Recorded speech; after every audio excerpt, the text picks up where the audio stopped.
Oke, assalamualaikum warahmatullahi wabarakatuh. Welcome to Communication, Education, and Entertainment. Nah, jadi kali ini saya Rian Zarozi dari mahasiswa Ilmu Komunikasi dan saya bersama seorang narasumber dari mahasiswa Ilmu Komunikasi juga. Boleh perkenalan dong, Bang? Oke, halo semuanya. Perkenalin, aku Rido Yusniantoni, salah satu mahasiswa Ilmu Komunikasi Universitas Muhammadiyah Bengkulu, semester 6. Iya, jadi saya bersama Bang Rido nih, boleh kita panggil Abang ya kan? Yang juga merupakan mahasiswa Ilmu Komunikasi yang sangat luar biasa nih. Nah, buat Bang Rido, boleh nggak berbagi pengalamannya selama menjadi mahasiswa nih gimana nih? Oke, kalau pengalaman jadi mahasiswa itu sendiri, seperti yang kita ketahui bahwa kalau jadi mahasiswa itu sangat beda ya, kayak pengalaman-pengalaman sekolah sebelumnya, kayak SMA, SMP, SD, kayak gitu kan. Nah, untuk menjadi mahasiswa itu banyak banget tantangan yang kita hadapin ya, terutama dalam mengatur waktu ya, manajemen waktu. Karena menjadi mahasiswa itu sendiri kayak banyak banget kegiatan yang harus kita hadapi hari-hari. Terus mana juga menghadapi matkul ya, yang jamnya kadang beda-beda. Terus untuk kalau jadi mahasiswa itu sendiri kayaknya kita tuh harus kuat-kuat mental ya, kayak gitu ya. Nah, kalau untuk suka dukanya sendiri, sukanya banyak sih, karena mahasiswa itu sendiri kan identik sama aktif ya, aktif. Terus jalin relasi dan lain sebagainya. Jadi sukanya menjadi mahasiswa itu kayak kita tuh banyak berteman ke banyak orang dari latar belakang yang berbeda kayak gitu. Sedangkan dukanya sendiri kadang kita merasa keteteran banget dalam mengatur jadwal, terus dalam belajar juga menghadapi masalah-masalah lain kayak masalah pribadi dan lain sebagainya, kayak gitu sih suka duka. Oke, pengalamannya nih luar biasa sekali. Tapi dari dengar cerita tadi, saya sedikit mendengar kata seorang mahasiswa kan tentu berbeda dari pengalaman sebelumnya seperti anak SMA dan SMP, dan juga kemudian tadi saya mendengar karena banyak kegiatan seperti organisasi nih. Nah, boleh gak Bang Rido berbagi nih, ada nggak sih organisasi yang lagi diikutin di kuliah ini ataupun di luar kuliah? Boleh dong berbagi tentang pengalamannya menjadi masuk ke organisasi tersebut. Oke, kalau berbicara mengenai organisasi ya, aku sih lebih cenderung mengikuti organisasi di luar perkuliahan ya, kayak mencari organisasi volunteer ataupun organisasi-organisasi yang skalanya lebih besar kayak gitu. Dan saat ini aku juga mengikuti organisasi namanya Speak Up ID. Speak Up ID itu organisasi non-profit di Indonesia. Itu mereka berfokus pada pengembangan kemampuan public speaking kayak gitu. Awalnya aku hanya sebagai volunteer ya, terus karena kinerja mungkin dilihat kinerjanya, mungkin aku diangkat jadi staff tetap, dan sekarang posisi aku di sana sebagai Chief Marketing Officer kayak gitu, membawahi langsung divisi-divisi kayak graphic design, kemudian juga membawahi content writer sama social media spesialis kayak gitu sih. Wih, mantep ini pengalaman organisasi ini bisa untuk menambah skill nih. Ya kan kebanyakan dari dengar cerita tadi ini sepertinya untuk nambah-nambah skill ya, betul nggak? Betul banget. Oke. Nah, tapi jadi seorang mahasiswa dengan berkecimpung juga di dunia organisasi, ini kan cara membagi waktu ini gimana sih antara kuliah dengan juga nantinya berbagi dengan waktu untuk organisasi itu gimana sih Bang Rido? Oke, jujur aku nggak terlalu ahli banget dalam membagi waktu, terutama di kegiatan sehari-hari, terus membagi waktu untuk kuliah. Tapi aku menerapin prinsip prioritas, kayak yang mana sih yang kita harus prioritaskan sehari-hari kayak gitu. Misalnya satu kegiatan yang kita ikutin itu lebih penting nggak sih dari kegiatan yang lainnya. Jadi kita pilih nih kegiatan yang paling penting yang mana, terus kita lakuin yang mana terlebih dahulu, baru yang lain kayak gitu sih. Oke, jadi itu teman-teman, kalau kalian yang juga ikut organisasi di dunia kampus juga, nah itu sedikit trik untuk kalian bagi waktu. Nah, tapi teman-teman ada yang di sini juga sebenarnya Bang Rido ini merupakan salah satu mahasiswa berprestasi yang kebetulan kemarin itu mengikuti lomba dari kampus, dan alhamdulillah Bang Rido kemarin juara berapa, Bang? Alhamdulillah jadi juara 1 ya. Wih, juara 1 dari banyaknya peserta yang ikut, Bang Rido bisa menduduki juara 1 tingkat kampus. Nah, boleh nggak Bang berbagi tips juga nih Bang untuk menjadi apa aja sih yang jadi bisa menjadikan Abang itu untuk ikut itu kemudian bisa menjadi juara 1? Oke, kalau dari step-step untuk mengikuti Pilmapres itu kemarin itu sebenarnya itu aku nggak mengajukan diri, nggak mendaftar karena itu emang diajukan oleh pihak prodi langsung ya. Oh, jadi diajukan itu? Iya, langsung diajukan oleh pihak prodi. Jadi kita itu harus membuat kayak GK itu gagasan kreatif. Nah, kemudian aku membuat gagasan kreatif yaitu tentang kebudayaan Bengkulu. Yang mana kita tuh harus mendigitalisasikan kebudayaan Bengkulu yaitu tabot kayak gitu. Jadi pelaksanaan tabot itu bisa berbasis digital kayak gitu kan. Nah terus ada proses seleksi kan setelah itu kan. Setelah seleksi akhirnya aku lolos tuh dari beberapa kandidat dan akhirnya masuk ke tahap wawancara. Dan tahap wawancara itu sendiri itu dia hadiri oleh wakil dekan di seluruh fakultas di Universitas Muhammadiyah ini ya. Nah akhirnya setelah proses wawancara di situ dipertanyakan mengenai gagasan kreatif kita, kemudian portofolio, kemudian juga ditanyakan tentang kemampuan bahasa Inggris kita kayak gitu kan.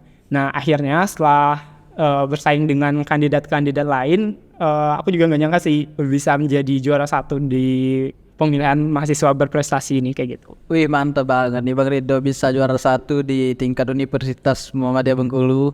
Nah, kemarin kan itu menjadi juara 1 kan. Banyak nggak sih teman-temannya yang ngedukung atau teman kelasnya gimana yang mensupport, ada nggak sih?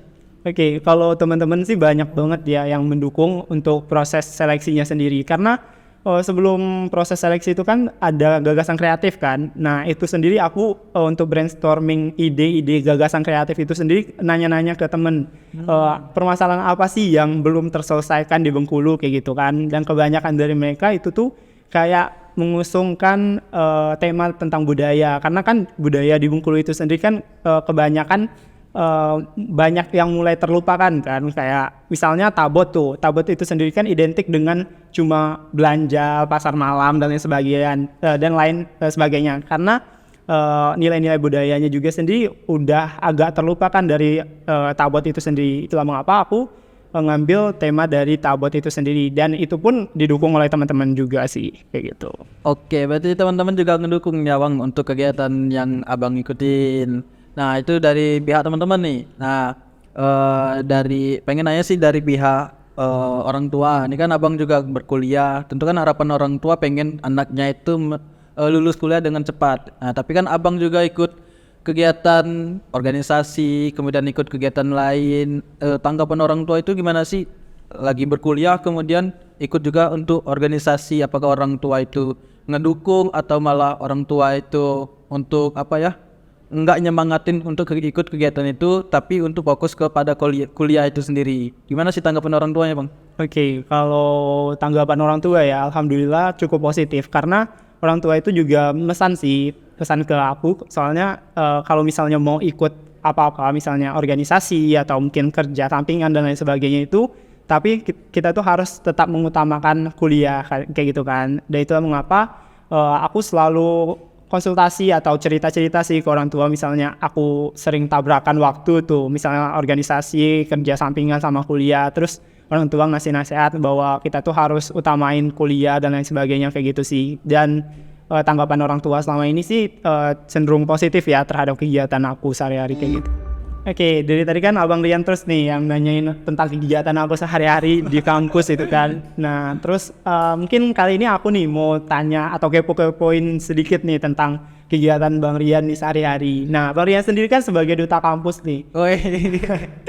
Dimana duta kampus itu sendiri kan sebagai pelopor atau wajah lah dari kampus kan. Nah, apa sih yang mendorong Bang Rian ingin menjadi seorang duta kayak gitu? Oke, ini berbicara tentang duta ya Bang. Sebetulnya kemarin itu karena saya sendiri orangnya suka mencoba pengalaman yang baru karena juga suka berkegiatan supaya di rumah itu nggak suntuk loh, nggak pulang kuliah langsung tidur, nggak. Tapi saya sukanya berkegiatan. Nah kebetulan kemarin itu duta kampus lagi merekrut dari anak-anak kampus itu sendiri, dan kemudian kemarin mencoba itu untuk mendaftar, dan juga teman-teman itu juga ngedukung. Akhirnya mengikuti proses ya, kemarin alhamdulillah juga lolos masuk menjadi duta kampus Universitas Muhammadiyah Bengkulu. Nah duta kampus sendiri juga itu kan menjadi bisa dibilang orang wajahnya kampus ya kan. Betul. Ya, di bagaimana bentuknya duta, itulah bentuknya kampus, bisa dikatakan begitu ya. Jadi seorang duta itu ya pokoknya bisa harus menjadi contoh untuk teman-teman yang lain, bahwasanya duta kampus ini orangnya yang aktif, kemudian bisa memberikan tentang gagasan-gagasan yang baru juga untuk teman-teman yang lain, bisa menyemangatkan juga teman-teman yang lain buat ikut berkegiatan di kampus. Oke, berarti duta kampus itu kayak diperhatikan banget ya. Iya. Soalnya duta kampus itu yang membawa nama kampus ya keluar ya, gitu ya. Nah, mungkin Bang Rian bisa cerita-cerita sedikit nih ke kita soal bagaimana sih proses seleksi menjadi duta kampus. Mungkin ada teman-teman atau adik-adik kita yang mau jadi duta kampus nih nantinya. Iya, buat teman-teman ini bentar lagi juga dari duta kampus juga mungkin bakal membuka lagi rekrutmen lagi untuk menjadi seorang duta kampus. Nah, prosesnya kemarin itu dari duta kampus itu ada karantina ya. Jadi di karantina itu kita belajar tentang materi juga, kemudian tentang kita public speaking. Buat teman-teman yang belum bisa public speaking, nanti di karantina itu juga diajarin. Kemudian di situ juga jadi ajang untuk menunjukkan bakat teman-teman yang suka nyanyi, suka puisi, segala macam, itu juga ada di karantina. Kemudian di karantina nanti kita semuanya diajarin tata cara berjalan, kemudian tata cara etika kita makan, etika kita bertemu dengan orang lain, kemudian kita selalu dianjurkan untuk senyum. Nah semuanya itu diajarin di karantina nanti. Nah itu teman-teman boleh nanti boleh kalian cari di di IG-nya, Instagramnya Duta Kampus, bahwasanya nanti ada penerimaan penyeleksian kembali. Oke, berarti semuanya itu sebelumnya itu diajarin ya Bang? Iya. Ya. Jadi buat teman-teman nggak usah takut lagi ya buat jadi duta kampus, karena semuanya itu udah ada di karantina. Misalnya aku nggak pede buat jalan atau nggak pede buat public speaking dan lain sebagainya, itu udah diajarin di karantina. Itu udah diajarin di karantina nanti sebelum kalian ditampilkan di malam grand final. Oke, berarti kalau menjadi duta kampus itu sendiri itu kan ada banyak tuntutan ya Bang ya. Nah mungkin tadi kan aku udah sharing nih tentang bagaimana aku mengelola waktu nih. Mungkin Bang Rian ada tips dan trik nggak sih buat bagaimana mengelola waktu biar kita itu masih bisa berorganisasi, kemudian juga dapat berkuliah dengan baik kayak gitu. Oke, sebenarnya kalau tips dan trik membagi waktu sebenarnya hampir sama aja sih. Kebetulan Bang Rindo kemarin tadi juga ada kegiatan kampus ya kan? Iya betul. Nah, kalian buat teman-teman itu yang pengen bagi waktu, kalian itu harus bisa menjadwalkan. Misalnya hari ini kalian kuliah jam berapa, kemudian kegiatan kampus jam berapa. Nah, kalian itu harus bisa mempertimbangkan yang mana yang menjadi prioritas kalian duluan. Karena kalau saya sendiri, prioritas saya walaupun ikut berorganisasi tetap kuliah, tetap harus lulus dengan tepat waktu. Nah, baru setelah kuliah nanti kalian mungkin selesainya jam berapa, baru kalian bisa mungkin menyusul teman-teman untuk ikut organisasi yang tadi mungkin tumburan waktunya. Itu sih tipsnya. Yang penting bisa menjadwalkan yang mana menjadi prioritas dan yang mana menjadi yang kedua itu harus dijadwalkan teman-teman, harus dicatat. Kalau kalian pelupa itu bisa kalian catat sendiri, atau malamnya boleh kalian cek dulu jadwal kalian besok itu apa sih, kemudian besok ada nggak sih kegiatan kampus, kegiatan organisasi lainnya. Nah itu kalian harus melihat dulu jadwal malam sebelum kalian tidur, boleh tuh. Itu sih tipsnya sedikit. Oke, berarti hampir sama ya, kita harus menentukan prioritas dulu ya Bang, yang mana mau dilakuin terlebih dahulu, dan mengatur jadwal lah untuk besok misalnya mau beraktivitas bagaimana kayak gitu. Nah dari tadi kan kita berbicara mengenai kampus, kemudian organisasi, kemudian juga tentang perkuliahan dan lain sebagainya. Nah sebagai mahasiswa kan itu pasti udah padat banget tuh. Nah, bagaimana sih Bang Rian buat mengalokasikan waktunya untuk bermain? Pasti kita butuh dong main sama teman-teman kayak gitu kan. Iya. Ya, bagaimana sih? Apakah udah perkuliahan ini udah jarang main sama teman-teman atau masih bisa main bahkan sama teman-teman lainnya kayak gitu? Gimana? Iya, tentu kita kan punya teman main nih. Kalau saya sendiri juga, walaupun saya kuliah kemudian ikut organisasi, saya juga tetap bermain. Karena kalau nggak bermain, biasanya teman-teman itu biasanya bilang, wah ini orang sombong banget. Kemudian udah nggak pernah kumpul lagi, ini udah berubah, udah segala macam. Apalagi kalau misalnya itu udah pacaran, udah lupa sama temen yang lama nih, ya kan? Nah, tapi kalau saya walaupun kuliah, tetap kuliah dulu. Setelah kuliah nanti mungkin selesaiin dulu tugas. Kemudian ada organisasi ya ikutin dulu. Kemudian sisa sedikit waktu nanti boleh bergabung dengan teman-teman yang lain. Seperti kalau saya sendiri itu ada kegiatan suka di luar itu karena hobinya itu traveling, ya kan? Hobinya itu traveling dan juga ikut kegiatan anak motor lah ibarat katanya kan. Jadi setelah kuliah nanti saya itu biasanya berkumpul dengan teman-teman yang bermain. Baru saya berkumpul setelah kuliah dan prioritas itu tadi selesai. Baru kita bisa berkumpul. Karena kalau kita nggak kumpul itu seperti yang saya bilang tadi, teman-teman tuh biasanya bakal bilang, oh iya ini sombong banget, ikut segala macam, ya kan? Oke, berarti main itu juga salah satu aspek paling penting ya Bang untuk dilakukan ya setelah organisasi, mungkin setelah berkuliah. Karena dengan bermain kita juga bisa jalin relasi juga ya, dan meningkatkan kemampuan sosial kita juga sama teman-teman lain kayak gitu ya mungkin ya. Oke, itu jadi teman-teman ini berbagi pengalaman dari Bang Rido, bagaimana dia menjadi mahasiswa berprestasi, bagaimana membagi waktu, kemudian Bang Rido juga bertanya ke diri saya sendiri. Jadi kita ini saling berbagi loh teman-teman, saling berbagi. Ya mungkin itu teman-teman yang bingung bagaimana membagi waktunya, yang mungkin cuman kuliah aja nggak ada ikut kegiatan, mungkin takut. Nggak usah takut teman-teman, walaupun kita kuliah kita harus tetap ikut kegiatan. Jangan takut dengan apa yang kita kerjakan itu nanti. Nah itu sedikit tips dari Bang Rido dan juga dari saya sendiri. Nah mungkin itu saja teman-teman yang bisa kita bagi cerita hari ini. Apabila ada kekurangan kami mohon maaf, mungkin karena itu tips dari dari persepsi kami sendiri ya Bang. Betul. Mungkin teman-teman di rumah atau teman-teman sendiri mempunyai tips yang lebih menarik bagaimana membagi waktu yang baik lagi. betul. Iya kan. Jadi itulah mungkin teman-teman bisa kalian alokasikan sendiri bagaimana nanti. Oke teman-teman, itulah tips dan trik dari kita, dari Bang Rido juga. Buat teman-teman yang di rumah mungkin punya tips sendiri di rumah, boleh loh. Mungkin itu yang lebih efektif. Nah jangan lupa teman-teman tonton terus channel kita, dari komen dan nantikan kegiatan-kegiatan dan video selanjutnya yang bakal kita upload. Jangan lupa untuk subscribe, like, dan share. Dadah teman-teman, see you. Bye.